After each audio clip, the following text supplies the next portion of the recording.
नमस्कार दोस्तों। तो शुरू करते हैं आज की क्लास। और आज हम पढ़ने वाले हैं उत्तराखंड का कवि परिचय।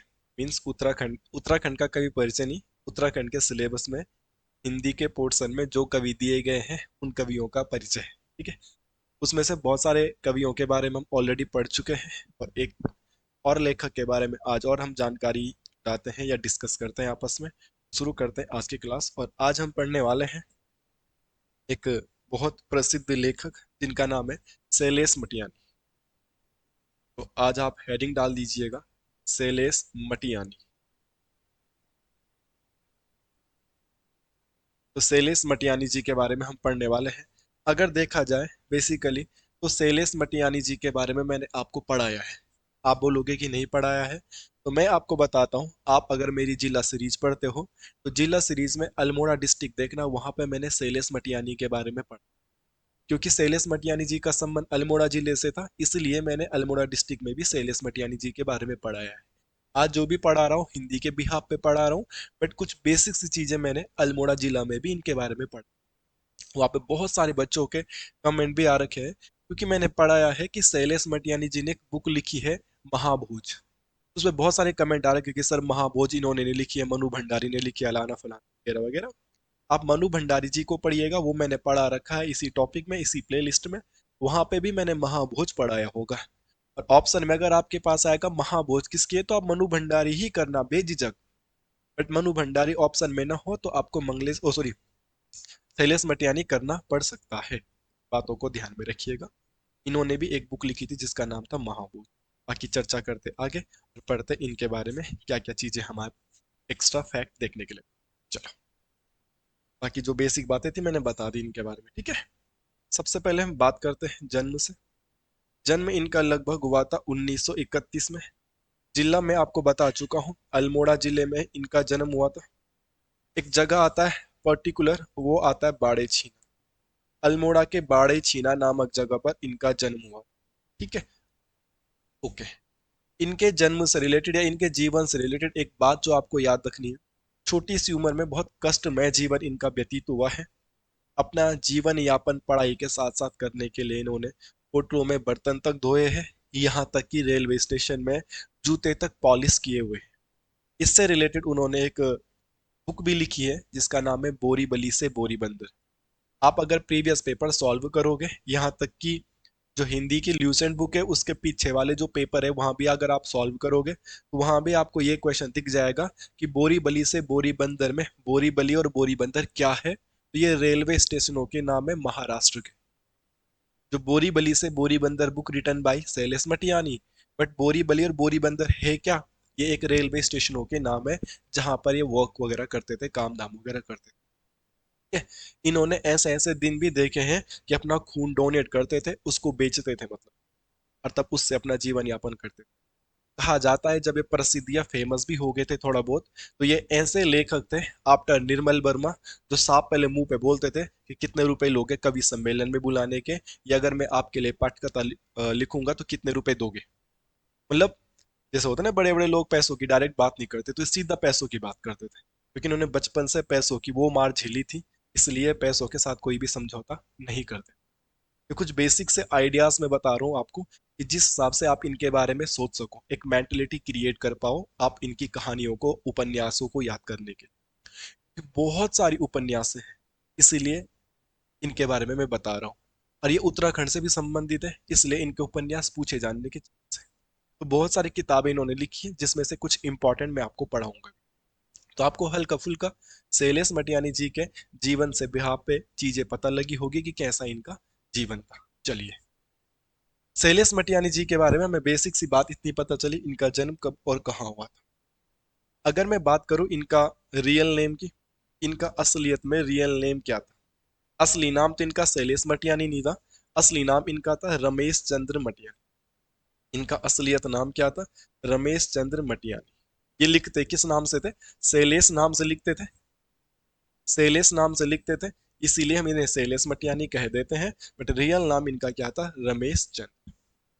इसके अलावा एक इंपॉर्टेंट फैक्ट मैं यहाँ पे आपको और बता देता हूँ। अगर इनको निक नेम की बात करें, अगर आपको इनकी निक नेम की बात करें, इन्हें कहा जाता है भारत का मैक्सिम गॉर्की। देखो, बहुत ही अच्छा क्वेश्चन आता है, कम ही बच्चों को ये पता रहता है। भारत का मैक्सिम गोर्की, मैक्सिम गोर्की एक बहुत बड़े लेखक हुए हैं दुनिया के। मैक्सिम गोर्की एक बहुत बड़े लेखक हुए दुनिया के, और इनकी तुलना की जाती है मैक्सिम गोर्की से। रीजन बिहाइंड दैट कि इनका जीवन भी मैक्सिम गोर्की के जीवन के जैसा रहा है। जैसा मैक्सिम गोर्की का जीवन बचपन बड़ा संघर्ष पूर्ण रहा है, अपना जीवन यापन करने के लिए बहुत यातनाएं सही है, बहुत काम किया है, दर दर की ठोकरें खाई है। सेम दैट रमेश चंद्र मटियानी ने भी किया है, इसलिए इनकी तुलना मैक्सिम गोर्की से की जाती है। और हमें एग्जाम क्रैक करना है, क्वेश्चन आएगा हमारे पास कि भारत का मैक्सिम गोर्की किसे कहा जाता है। हम बेझिझक होके करेंगे कि रमेश चंद्र मटियानी या शैलेश मटियानी जी को भारत का मैक्सिम गोर्की कहा जाता है। ये भी चीजें आपको ध्यान रखनी है, इंपॉर्टेंट करके। ठीक है, इसके अलावा नोट करके लिखना है, शैलेश मटियानी जी को, शैलेश मटियानी जी को किस लेखक के रूप में जाना जाता है? शैलेश मटियानी जी को आंचलिक कथाकार के रूप में जाना जाता है। आंचलिक कथा, ये क्वेश्चन ऑलरेडी एग्जाम में आ चुका है। आपको चार ऑप्शन दे देगा जो कि उत्तराखंड के सिलेबस में है। उन चार लेखकों में से दे देगा आपको सूर्यकांत त्रिपाठी निराला, जयशंकर प्रसाद, मंगलेश डबराल और शैलेश मटियानी। निम्न में से कौन आंचलिक कथाकार है, या निम्न में से कौन सा लेखक आंचलिक कथाकार के रूप में जाना? तो ध्यान रखना, आंचलिक कथाकार के रूप में जो हमारे सिलेबस में है उनमें से जाने जाते हैं शैलेश मटियानी जी। मुद्दा यह आता है साहब कि आंचलिक कथाकार किसे कहते हैं, अगर ये पता चल जाए तो मजा आ जाए। तो अगर आप PYQ सॉल्व करोगे तो ऐसे पॉइंट भी आपको बार बार देखने के लिए मिलते हैं कि आंचलिक कथाकार किसे कहते हैं। ये तो नाम पूछेगा तो रमेश चंद्र मटियानी कर दोगे आप, मगर आंचलिक कथाएं किसे कहते हैं, कैसी कथाएं होती हैं आंचलिक कथाकार। अगर हम राजपाल यादव को कॉमेडी एक्टर बोल रहे तो कॉमेडी कर रहे हैं, तो हमें पता है कॉमेडी का मतलब क्या है। अगर हम टाइगर श्रॉफ को एक्शन हीरो कह रहे हैं तो मतलब वो एक्शन कर रहा, पता है एक्शन है, करता है। एक्शन क्या होता है। मगर इनको आंचलिक कथाकार कह रहे हैं तो आंचलिक कथाकार कहते किसे, क्या होती है ये चीजें, तो ध्यान रखना, इंपॉर्टेंट करके यहां से एग्जाम में क्वेश्चन बनता है। आप लोग ध्यान में रखना, आंचलिक कथाकार या आंचलिक कथाएं उन्हें कहती है जो क्षेत्र विशेष पर, क्षेत्र विशेष पर, क्षेत्र विशेष पर केंद्रित रचनाएं होती है। क्षेत्र विशेष पर केंद्रित रचनाएं, क्षेत्र विशेष पर केंद्रित रचनाएं क्या कहलाती है? तो क्षेत्र विशेष पर केंद्रित रचनाएं आंचलिक कथा कहलाती है। और ये आदमी, ये इंसान, ये लेखक, ये महान आत्मा क्षेत्र विशेष पर खूब कविताएं लिखता था किसी एरिया पे, तो इसीलिए इनको आंचलिक कथाकार कह लिया। अभी मैंने कहा बोरीबली से बोरी बंदर इनका बहुत फेमस है, तो इट मीन्स बोरीबली से बोरी बंदर भी तो जगह का नाम है। मैंने अभी बताया था ना कि बोरीबली से बोरी बंदर है क्या, तो एक रेलवे स्टेशनों के नाम है, वो भी तो एरिया है, क्षेत्र है, जगह है। तो क्षेत्र विशेष पर रिलेटेड कविताएं कहानियां ये खूब लिखते थे, दैट्स वाई इन्हें आंचलिक कथाकार के रूप में भी जाना जाता है। अगर इससे हटके, शैलेश मटियानी से हटके, मैं अगेन एक पॉइंट आपको नोट करके लिखा रहा हूँ। शैलेश मटियानी जी से हटके मैं एक और पॉइंट आपको अलग से नोट करके लिखा रहा हूँ। शैलेश मटियानी जी तो हमारे सिलेबस में, तब मैं बात कर रहा हूँ, मगर एक सिलेबस से आउट ऑफ भी मैं जाऊं, अगर पूरा हिंदी साहित्य में सबसे बड़ा और सबसे बड़ा और सबसे प्रसिद्ध, सबसे प्रमुख आंचलिक कथाकार कहा जाए, अगर ओवरऑल ऐसा क्वेश्चन आए कि हिंदी साहित्य में सबसे बड़ा, अगर ऐसा प्रश्न बने, हिंदी हिंदी साहित्य में सबसे बड़ा, हिंदी साहित्य में सबसे बड़ा, सबसे प्रसिद्ध, सबसे प्रमुख, ऐसा पॉइंट बने, सबसे प्रसिद्ध सबसे प्रमुख आंचलिक कथाकार कौन है, ऐसा पॉइंट भी तो बन सकता है। आंचलिक कथाकार, मैं कह रहा हूं कि शैलेश मटियानी जी आंचलिक कथाकार है, वाकई में बिल्कुल सही पढ़ा आपने।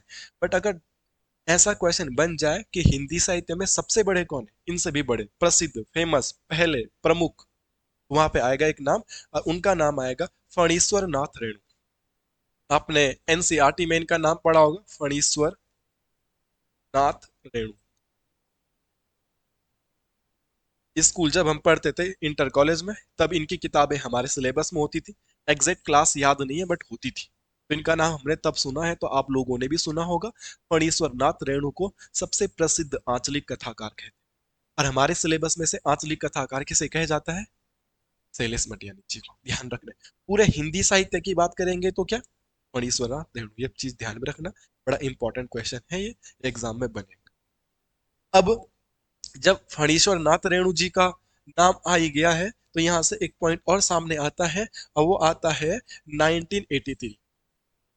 क्या पॉइंट सामने आता है साहब? वो आता है 1983। और 1983 में शैलेश मटियानी जी को फणीश्वर नाथ रेणु पुरस्कार मिला है। शैलेश मटियानी जी को फणीश्वर नाथ रेणु पुरस्कार कब मिला? तो आपके सामने बोर्ड पे मैं लिख देता हूं, आप यहाँ से नोट डाउन करें, चीजों को ध्यान से सुने और याद करें। असलियत में अगर आप लिखना चाहते हैं तो फणीश्वर नाथ रेणु पुरस्कार बिहार सरकार द्वारा दिया जाता है। तो बिहार सरकार जी द्वारा 1983 में फणीश्वर नाथ रेणु पुरस्कार दिया गया था। किसको? शैलेश मटियानी जी को। ये पॉइंट आप लोगों को याद रखना। ठीक है। अगली बार 1999, हम ये डेट भी याद रख सकते हैं।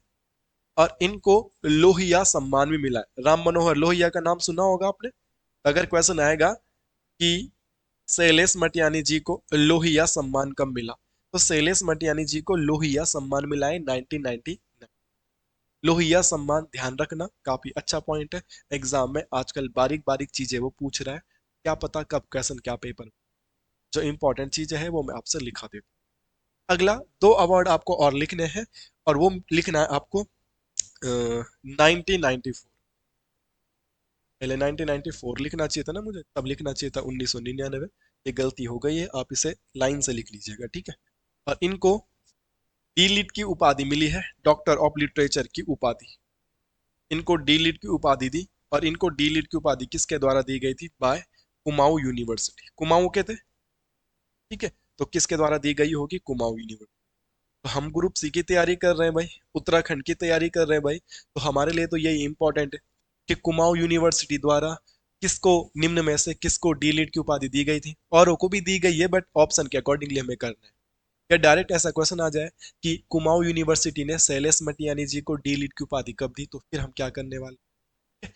और एक खुद कुमाऊं यूनिवर्सिटी कब बना है? 1973 में कुमाऊं यूनिवर्सिटी की क्या हुई थी? स्थापना हुई। अगली बात, एक और डेट है और वो लास्ट डेट होगी आज की, वो होगी 2000। ठीक है। वो क्या होगी? 2000। 2000 में इनको एक अवार्ड मिला है। 2000 में इनको कौन सा अवार्ड मिला है? राहुल सांकृत्यायन अवार्ड मिला है। राहुल सांकृत्यायन जी को तो मैं आप लोगों को पढ़ा चुका हूं, ठीक है। राहुल सांकृत्यायन जी को तो मैं आप लोगों को ऑलरेडी पढ़ा चुका हूं। राहुल सांकृत्यायन पुरस्कार, तो राहुल सांकृत्यायन पुरस्कार इनको सन 2000। ये बातें आपको बेसिक बातें याद होनी चाहिए। अब हमने फणीश्वर नाथ रेणु से कुछ कनेक्शन बना के एक चीज याद करी थी, तो ऐसी ही राहुल सांकृत्यायन से भी कनेक्शन बना के आप एक चीज याद कर सकते हो। वैसे मैंने इनके द्वारा लिखे गए बहुत सारे उपन्यास यहाँ पे लिखे हैं, इन पे मैं भी चर्चा करूंगा, ये भी लिखने नहीं है। मगर मैं जो राहुल सांकृत्यायन की बात कर रहा था ना, उस बात पे अगर मैं चर्चा करता हूँ तो वो बात ये है। वो बात ये है। क्या बात है ये, आप इस बात को समझे। अगर क्वेश्चन आएगा भागे हुए लोग किसका उपन्यास है, तो भागे हुए लोग जो उपन्यास है वो है शैलेश मटियानी जी का। और क्वेश्चन आएगा भागो नहीं दुनिया बदलो, ये किसकी रचना है, तो ये है राहुल सांकृत्यायन। देखो, उससे ये कनेक्शन बनाना है आपने, ठीक है। बाकी इस पे भी चर्चा करेंगे जब लिखेंगे। तो राहुल सांकृत्यायन की बुक और शैलेश मटियानी की बुक दोनों लगभग लगभग सेम सेम, ठीक है। भागे हुए लोग और भागो नहीं दुनिया बदलो, कई बार कंफ्यूजन हो जाता है, आपको याद करना है। जैसे मैं कह रहा हूँ मैंने महाभोज पढ़ा है, तो बहुत सारे कमेंट भी आ रहे थे कि नहीं सर ये गलत है। नहीं भाई, वो गलत नहीं है। आप समझिएगा बातों को। कोई भी टीचर गलत नहीं पढ़ाता, हाँ कभी कभी गलती हो जाती है पढ़ाते पढ़ाते, तो उसके लिए माफी चाहता हूँ। और मैं पिन कर देता हूँ कमेंट करके कि हाँ भाई गलती हो गई है, या फिर मैं नेक्स्ट क्लास में बता दिया करूँ, ठीक है। तो अभी तक हमको शैलेश मटियानी जी के बारे में कुछ बेसिक सी बातें पता चली।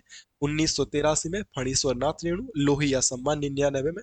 ये हमारे एग्जाम के पॉइंट ऑफ व्यू से थोड़ा इंपॉर्टेंट रहेगा, क्योंकि हम ग्रुप सी की तैयारी कर रहे हैं। कुमाऊं यूनिवर्सिटी हमारे उत्तराखंड में है, तो एग्जाम में पूछा जा सकता है, इसलिए आपको इन बातों को ध्यान में अब हम शुरू करते हैं। किसी भी लेखक के बारे में बेसिक सी बातें हमने जान ली है। अब हमेशा उनके बारे में हमें लिखना पड़ता है कि इन्होंने कौन कौन सी रचनाएं लिखी। आपको भी पता है एक एक लेखक द्वारा हजारों सैकड़ों किताबें लिखी गई है, और सब सैकड़ों किताबों को याद करना पॉसिबल नहीं है। एक एक लेखक ने 90 90 100 100 80 80 किताबें लिखी है, और किन्हीं किन्हीं ने तो बहुत ज्यादा लिखी है। सब याद करना पॉसिबल नहीं है।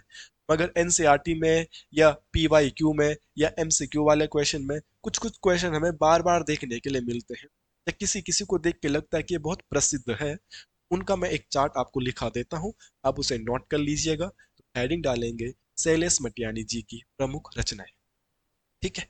अब हम शैलेश मटियानी जी की प्रमुख रचनाओं पे चर्चा करते हैं। जब भी हम शैलेश मटियानी जी की प्रमुख रचनाओं पे चर्चा करेंगे, तो हम सबसे पहले पढ़ने वाले हैं कहानी। हम सबसे पहले पढ़ने वाले हैं कहानी। कहानी नहीं, कहानियां। ऐसा इसलिए पढ़ेंगे, शैलेश मटियानी जी के बारे में तीन चीजें अलग अलग पढ़ेंगे। कहानियां अलग पढ़ेंगे, निबंध अलग पढ़ेंगे, और उपन्यास अलग पढ़ेंगे। ऐसा इसलिए कि एक बार फॉरेस्ट गार्ड के पेपर में ऐसी क्वेश्चन बन चुका है।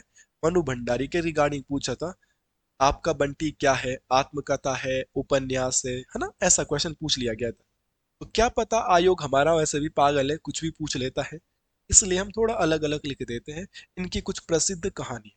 वैसे इन्होंने ज्यादातर फेमस जो चीजें हैं वो उपन्यास लिखे। कहानियां कम है, तो कहानियों को अलग याद कर लो, बाकी जो भी बच जाएगा वो लगभग लगभग उपन्यास होगा। ठीक है। फिर भी ऐसा तो नहीं होगा कोई भी बच्चा 23 24 जितने लेखक है सारी रचनाएं कंफर्म एक तरफा याद करता है, ऐसा पॉसिबल नहीं हो सकता। अगर कोई बोलता मुझे सब याद है तो झूठ बोल। बट ऐसा है कि हम इनको नोट कर ले। ऐसा है कि बीच बीच में कभी टाइम मिलता है तो रिवाइज कर ले, तो जब चार ऑप्शन आते हैं तो आदमी आराम से लगा ही देता कि यार ये उसकी नहीं, इसकी है। ऐसा नहीं होता कि एक 24 लेखक है और तुमने 20 20 किताबें सबकी पढ़ी है, और 480 किताबें आपको 24 दूनी 48 सब याद होगा, ऐसा नहीं हो सकता। ठीक है। बट हाँ, ऐसा याद कर देंगे कि ऑप्शंस में हम आइडिया लगा देंगे इन चार में से ये हो सकता है और ये नहीं हो सकता। ओके। चलिए वापस आते हैं टॉपिक पे, और आप हेडिंग डालेगा शैलेश मटियानी जी की प्रमुख कहानियां करना शुरू करते हैं और लिखना शुरू करते हैं। पहला है जंगल में मंगल।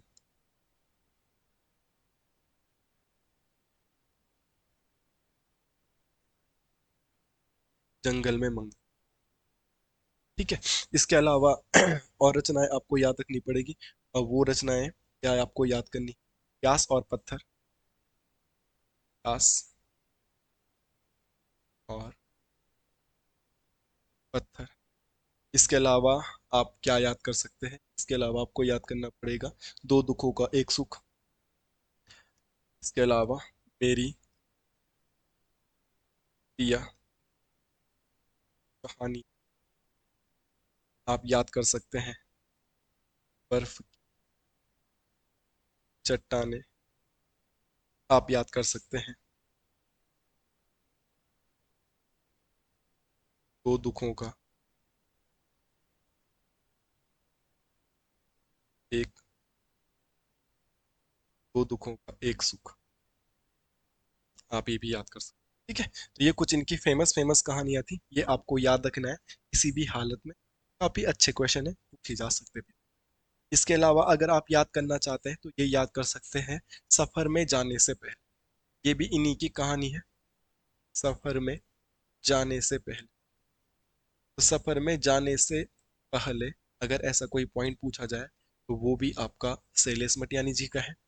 अगर ऐसा कोई क्वेश्चन आता है मेरी 33 कहानियां, तो मेरी 33 कहानियां, ये वाला भी शैलेश मटियानी जी का ही है।